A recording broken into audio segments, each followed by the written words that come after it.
시편 61편 다 같이 읽겠습니다.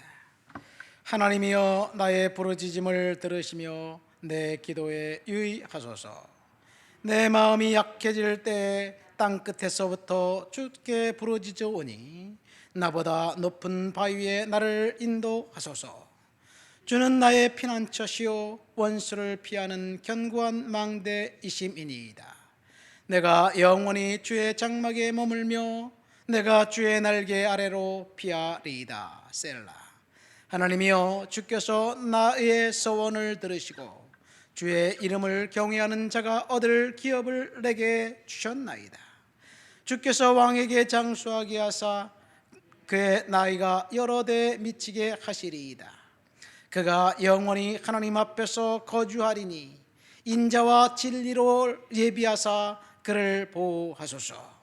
그리하시면 내가 주의 이름을 영원히 찬양하며 매일 나의 서원을 이행하리이다. 아멘. 다윗이 오늘 시편 61편 제목에 보면 다윗의 시 인도자를 따라 현악에 맞춘 노래, 이렇게 제목이 붙어 있습니다. 그러니까 이 시편 61편은 예배 때 찬송가로 불렀던 그런 찬송가입니다. 그러면 우리는 구약 성경에 언제 예배에 찬송하면서 예배했는지 헷갈립니다. 구약 성경의 예배는 번제, 제사로 알고 있는데 언제부터 찬양을 드리며 하나님 앞에 예배했는지 구체적으로 언제부터인지 나와 있지 않습니다. 그러나 다윗이 하나님 앞에 찬송하며 비파와 수금으로 악기를 동원해서 찬송하며 하나님 앞에 예배했던 것은 여러 정황으로 볼 때 사실인 것 같습니다. 다윗이 법궤를 오베데돔의 집에서 메고 다윗성으로 올라올 때 기뻐하며 즐거워하며 찬송하며 춤추며 하나님을 예배하다가 바디춤이 이제 내려간 것도 모를 정도로 그렇게 열정적으로 하나님 앞에 예배했습니다. 예배의 찬송가 가사치고는 좀 우리들을 답답하게 합니다. 1절 2절 말씀 보니까 하나님이여 나의 부르짖음을 들으시며 내 기도에 유의하소서. 내 마음이 약해질 때 땅끝에서부터 주께 부르짖으오니 나보다 높은 바위에 나를 인도하소서. 1절에 보니까 나의 부르짖음을 들으시고 내 기도에 유의하소서. 한국어 성경이 약간 번역이 기도에 유의하소서 좀 강도가 굉장히 약합니다. 영어 성경은 Listen to my prayer라고 되어 있어요. 내 기도를 들어달라는 이야기예요. 부르짖음을 들으시고 기도를 들어달라는 다윗의 절규와 부르짖음입니다. 이렇게 하나님께 다윗이 부르짖었는데 하나님은 다윗의 기도를 들어주지 않은 것 같습니다. 하나님은 침묵하셨습니다. 아무리 기도해도 2절에 보니까 응답이 없습니다. 그래서 내 마음이 약해질 때 마음이 약해졌습니다. 여러분, 우리가 하나님 앞에 기도하지만 하나님이 그래 이제 됐다, 내가 네게 응답해 주겠다, 응답해 주고 문제를 해결해 주고 풀어 주고 질병을 치료해 주고 경제적인 상황이 나아진다면 마음이 약해질 일이 있을까요? 응답이 없었습니다. 침묵하시는 하나님 앞에 다윗은 계속해서 위축되었습니다. 언제 다윗이 이런 고백을 했는지 모르겠습니다. 사울왕을 피해 도망다니던 15년간 그때를 이야기하고 있는지, 다윗이 가장 힘든 시절은 시글락에서 이 가족과 이 자녀들을 그 아말렉에게 빼앗겼을 때 그때였는지 모르겠습니다. 어쨌든 다윗은 극심한 환난 가운데 있었지만 하나님이 침묵하셨습니다. 아무리 부르짖어도 응답이 없었습니다. 그런데 다윗은 이때 하나님을 신뢰하기로 결정합니다. 3절 4절 말씀 볼까요? 다윗이 침묵하신 하나님 앞에 어떻게 결단했습니까? 주는 나의 피난처시요 원수를 피하는 견고한 망대이십니다. 내가 영원히 주의 장막에 머물며 주의 날개 아래로 피하겠습니다. 침묵하신 하나님 앞에 다윗은 하나님을 피난처로 삼고 날개 아래 피하겠다고 고백합니다. 어쩌면 우리들에게도 다윗과 같은 그런 이 결단이 필요하지 않은가 생각됩니다. 어쩌면 이 다윗의 절규와 기도는 저의 기도인 것 같습니다.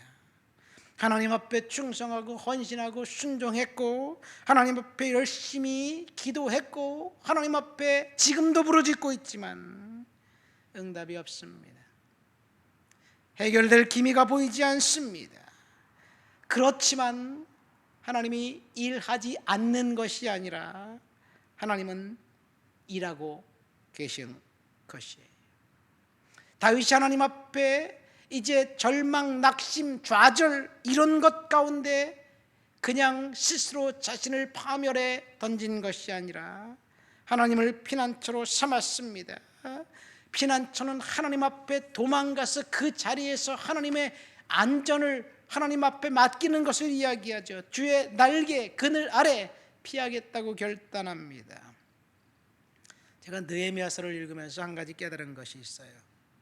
느헤미야는 엘리야만큼 열정적으로 기도한 사람이었습니다. 기도의 사람이었습니다.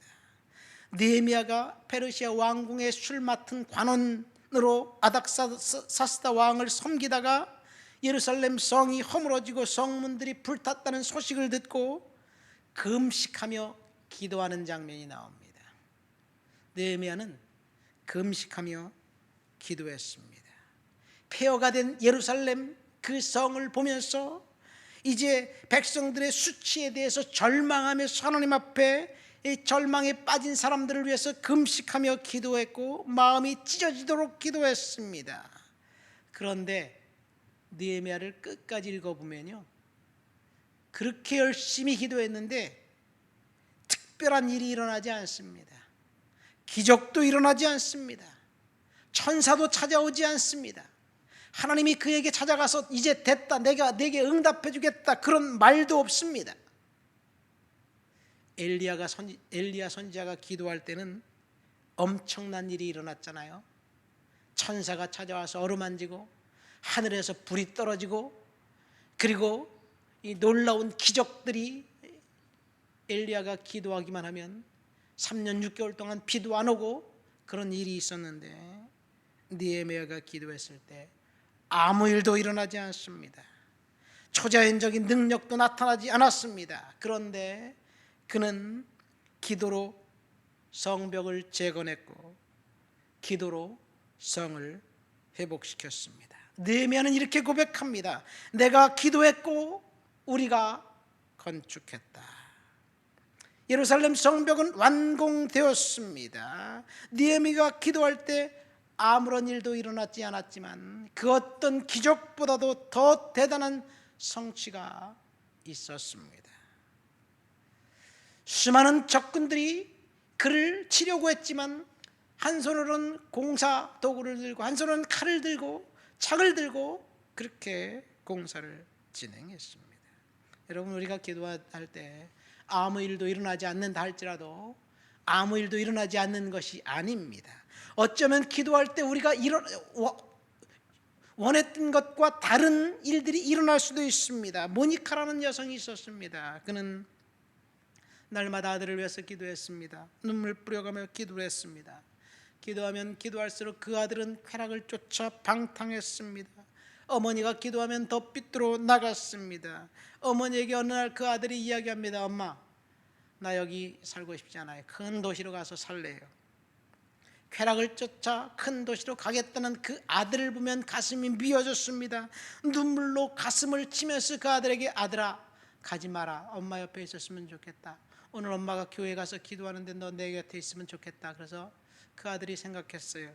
엄마, 내가 어머니와 함께 같이 교회 가서 기도할게요. 이 엄마는 아들이 기도하고 회개하는 것으로 착각했어요. 그러나 그 아들은 이렇게 생각했습니다. 내가 어머니의 말을 마지막으로 듣고 마지막으로 어머니 말을 순종하고 나는 고향을 떠나야 되겠다. 그래서 어머니와 함께 교회에 갔습니다. 어머니가 열심히 기도하는 사이 이 아들은 몰래 교회당을 빠져나와 기다리고 있던 배에 올라탔습니다. 그리고 큰 도시로 가버렸습니다. 눈을 떠보니까 아들이 없습니다. 어머니가 무릎 꿇고 기도할 때 그 아들은 몰래 빠져나갔습니다. 그 어머니가 누군지 아십니까? 모닉하고 그 아들이 어거스틴입니다. 어거스틴은 로마에 가서 쾌락을 쫓아 로마에 갔지만 거기서 암브로시스라는 사람을 만나고 그리고 하나님을 믿는 사람이 되고 주의 종이 됩니다. 시간이 많이 흘렀습니다. 모네카와 다른 교우들이 저 멀리 배 타고 교회에 주교가 온다는 소식을 듣고 이제 배웅을 나갔습니다. 멀리 주교복을 입고 내려오는 사람이 자기 아들인 것을 한눈에 알아보았습니다. 여러분, 우리가 기도하는 것 그대로 하나님이 응답해 줄 수도 있지만 하나님이 다르게 응답해 줄 수도 있습니다. 다윗이 하나님 앞에 확실한 응답을 얻지 못했습니다. 아무리 기도해도 침묵뿐이었습니다. 그래서 다윗은 하나님을 피난처로 삼고 날개 아래로 들어가기로 결정했습니다.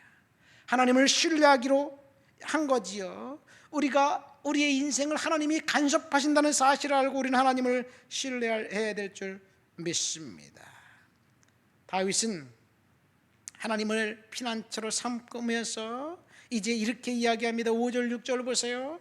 주 하나님이여, 주께서 나의 소원을 들으시고 주의 이름을 경외하는 자가 얻을 기업을 내게 주셨나이다.